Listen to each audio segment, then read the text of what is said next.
अब एक समय की बात है, एक बार गोकर्ण जी तीर्थ यात्रा करके वापस अपने घर लौटे। रात्रि का समय हो गया था, सब सो चुकी थी। किसी को भी जगाना उन्होंने नगर में तो ठीक नहीं समझा। अपने घर भी पहुंचे तो घर खंडहर पड़ा हुआ था। आंगन में ही उनने आसन बिछा ली और वहीं सो गए।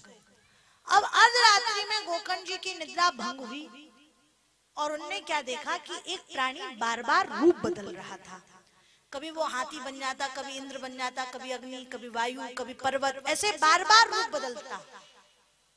उन्होंने पूछा, भाई तुम कौन हो? तुम प्रेत हो, पिशाच हो, राक्षस हो, किन्नर हो, गंधर्व हो, सिद्ध हो, यक्ष हो, चारण हो, कौन हो तुम जो तुम एक दो नहीं कई रूप बदल चुके हो? तब उसने बतलाया, नहीं कुछ भी, बस रोए और हाथों से संकेत करे। गोकर्ण जी समझ गए दुर्गति को प्राप्त हुआ जीव है। गोकर्ण जी ने हाथ में जल लिया, मंत्र से विमंत्रित करके उसके ऊपर जल छिड़का। वो बोलने लगा। उसने कहा, भैया मैं तुम्हारा भाई धुंधकारी,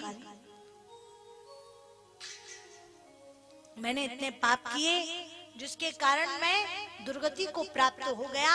अब मुझे इस प्रेत योनि से मुक्त करो भैया, इसमें बहुत कष्ट है, बहुत भूख लगती है परंतु कुछ नहीं खा सकता, बहुत प्यास लगती है परंतु पानी पी नहीं सकता, बहुत नींद आती है पर सो नहीं सकता, रुकने का है, बहुत रुकने की इच्छा होती है परंतु कहीं स्थिर नहीं हो सकता। मैं बहुत परेशान हूँ भैया, इसमें बहुत कष्ट है, इस प्रेत योनि से मुझे मुक्त करो। सुनकर के गोकर्ण जी ने कहा, मैंने तुम्हारा गया जी में पिंडदान किया फिर भी तुम मुक्त नहीं हुए? भैया एक दो नहीं, मेरे गया जी में तुम 100 पिंडदान कर लो तो भी मेरी मुक्ति संभव नहीं है, तुम्हें तो कोई और ही उपाय करना पड़ेगा। गोकर्ण जी ने कहा, अच्छा मैं विचार करता हूँ। गोकर्ण जी विचार करते रहे, प्रातः काल हो गया, उन्हें कोई उपाय नहीं सूझा।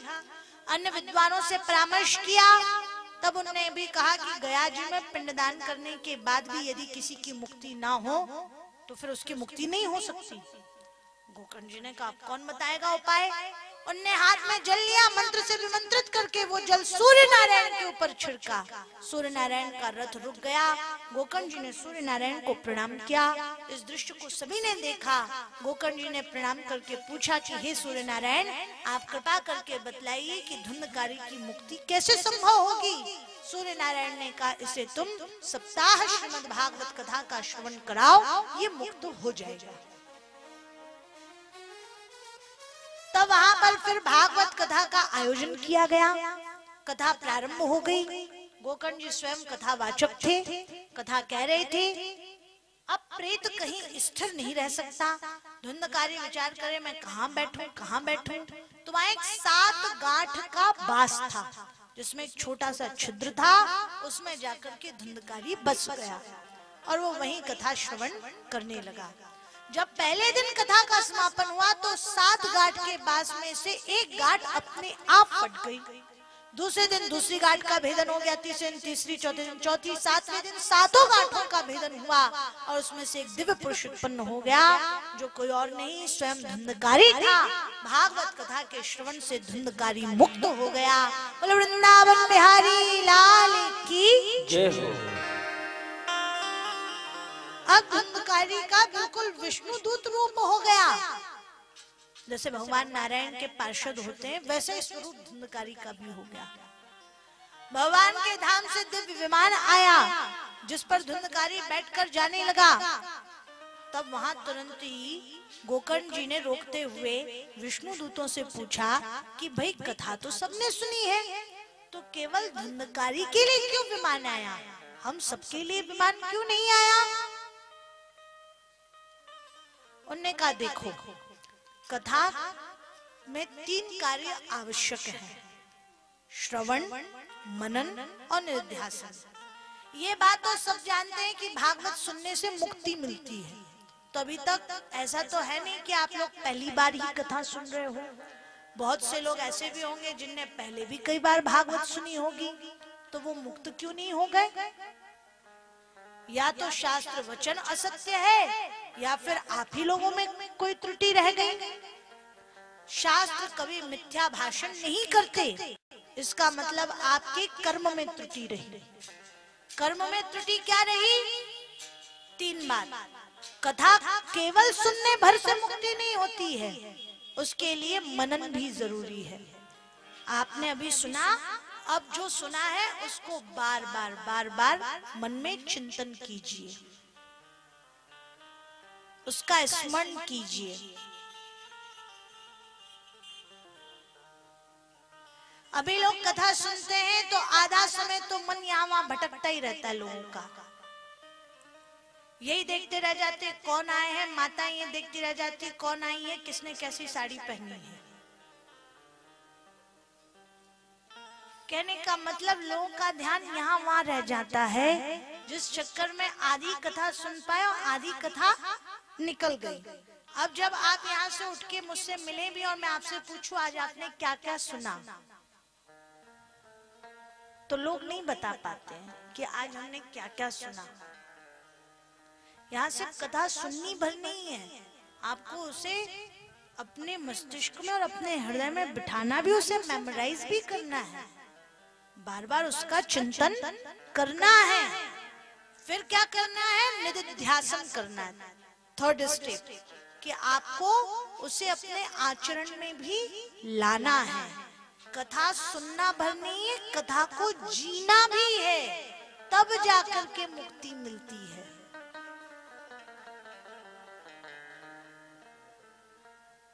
तो श्रवण, मनन और निध्यासन ये तीनों कार्य धुंधकारी ने किए। इसने केवल कथा सुनी ही नहीं, पूरे समय उसका चिंतन भी किया और उसी के अनुरूप भगवत चिंतन में मग्न रहते हुए उसका निध्यासन भी किया।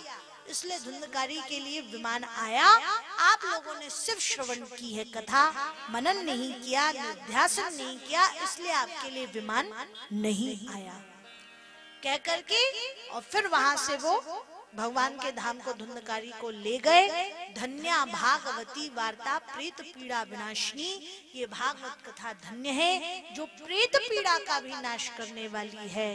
बोलो वृंदावन बिहारी लाल की जय हो। धुंधकारी तो भागवत श्रवण कर मुक्त हो गया, परंतु यहाँ पर पुनः भागवत कथा का आयोजन किया गया और अब की बार सभी जितने भी ग्रामवासी थे सबने कथा का श्रवण भी किया, मनन भी किया, निध्यासन भी किया, जिसके लिए अंतिम दिन सबके लिए बहुत बड़ा विमान आया, जिसमें गोकर्ण जी स्वयं बैठकर और सभी नगरवासियों को बैठाकर भगवान के धाम को ले गए। सब मुक्त हो गए। वृंदावन बिहारी लाल की जय। तो इस प्रकार भागवत महात्मा के 2 चरित्र, भक्ति ज्ञान वैराग्य का चरित्र कल आपने सुना और धुंधकारी और आत्मदेव गोकर्ण का चरित्र आज सुना।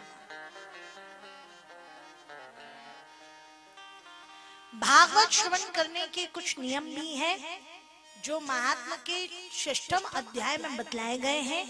मैं उन्हें बहुत संक्षिप्त में ही बतलाऊंगी। जब कथा श्रवण करने व कराने का मन हो, कोई भी आयोजन करना हो, सबसे पहले स्थान चयन करना होता है। स्पष्ट लिखा है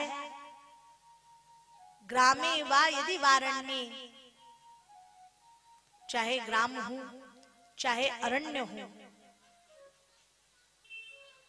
गृहे वा श्रवणम मतम विशाला वसुधा यत्र तत्कर्तव्यम कथास्थलम।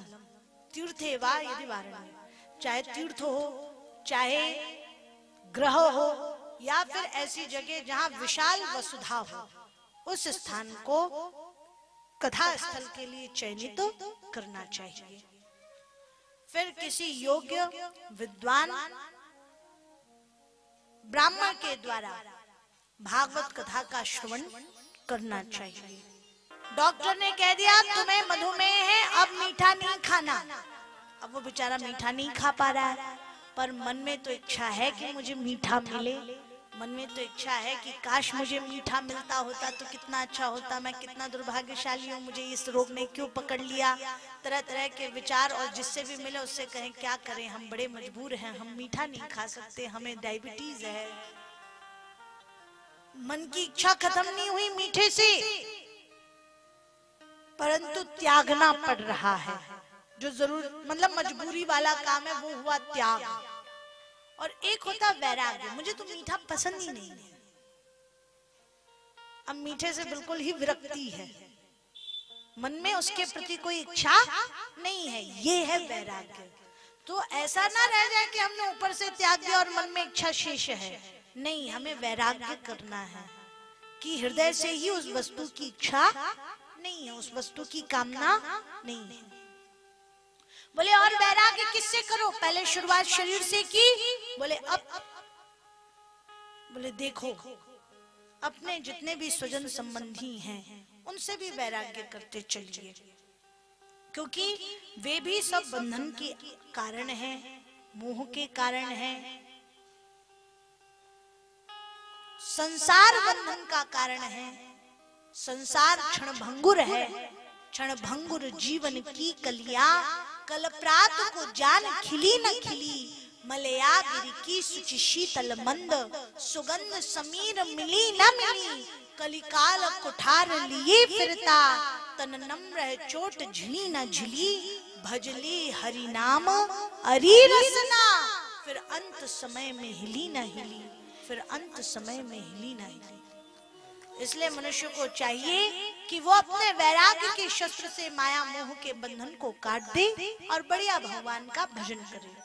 हे पिताजी, आपने संसार के तमाम दुखों को देख भी लिया और झेल भी लिया, अब आपके लिए बेहतर यही होगा कि आप सब कुछ त्यागें, अब वैराग्य धारण करें और बढ़िया जंगल में जाकर भगवान का भजन करें और भागवत के 10वें स्कंद का पाठ करें। सुनकर बड़े प्रसन्न हुए। आत्मदेव जी ने वैसा ही किया जैसा गोकर्ण जी ने कहा था। संन्यास धारण कर सब कुछ त्याग कर जंगल चले गए, भगवान का भजन करते थे और नित्य भागवत के 10वें स्कंद का पाठ करते थे। महान वो अलेक्जेंडर या बड़े बड़े वो राजा नहीं रहे जिन्होंने बहुत से भारत के हिस्सों पर कब्जा कर लिया हो या विश्व पर कब्जा कर लिया हो या तानाशाही चलाई हो, उन्हें महान नहीं माना गया। महान माना गया महात्मा गांधी को, क्योंकि उन्हें सब कुछ त्यागा था।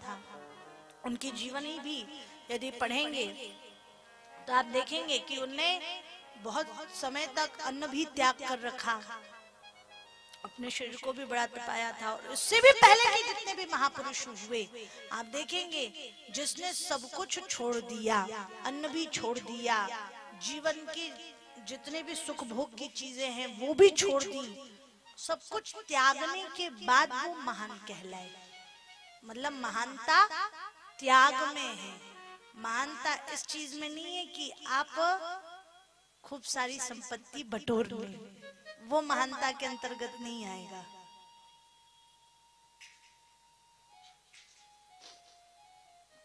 अब आत्मदेव वहां से चले गए, धुंधली ने फल नहीं खाया, उसका आज कष्ट धुंधली को भुगतना पड़ेगा। धुंधकारी आया, बोला बतलाओ माता धुंधली, कहाँ धन छिपा कर रखा है? धुंधली ने कहा बेटा जितना धन था सब तुम्हें दे दिया, अब धन नहीं बचा। धुंधली के कहने पर धुंधकारी को क्रोध आ गया, बोला मुझे पता है तुमने जरूर धन छुपा कर रखा है, मुझे नहीं बतला रही हो। यदि कल सुबह तक तुमने मुझे धन नहीं दिया तो कल सुबह मैं तुम्हें जलती हुई लकड़ी से मारूंगा। सुनकर धुंधली को रात्रि भर नींद ही नहीं आई, घबराहट के मारे वो सोई ही नहीं और घर के सामने एक बिना पानी का कुआं था, उसमें जाकर के कूद गई तो मर गई, उसकी मृत्यु हो गई। यहाँ धुंधकारी जो उल्टा स्त्रियों का संग करता था, उन स्त्रियों ने आपस में विचार किया कि इसने खूब सारा धन इकट्ठा कर लिया है और अब यदि किसी दिन गलती से ये राजा के दूतों के हाथ लग गया तो धन भी चला जाएगा, इसे भी दंड मिलेगा और इसके साथ हमें भी दंड मिलेगा, तो क्यों ना हम ही इसका वध कर दें और मिले धन से आराम से अपना जीवन यापन करें। उन लोगों ने युक्ति बना ली। रात्रि में धुंधकारी मदिरा पान कर लौटा, चारपाई पर लेट गया, नशे में धुत था, उसके दोनों हाथ पांव उनने बांध दिए, जोर से गला दबाया, नहीं मरा। जलते ददकते अंगार धुंधकारी के मुख में डाल दिए। धुंधकारी तड़प तड़प कर मर गया और मरने के बाद प्रेत योनि को प्राप्त हो गया। अब वो वायु के रूप में भटकता रहता था।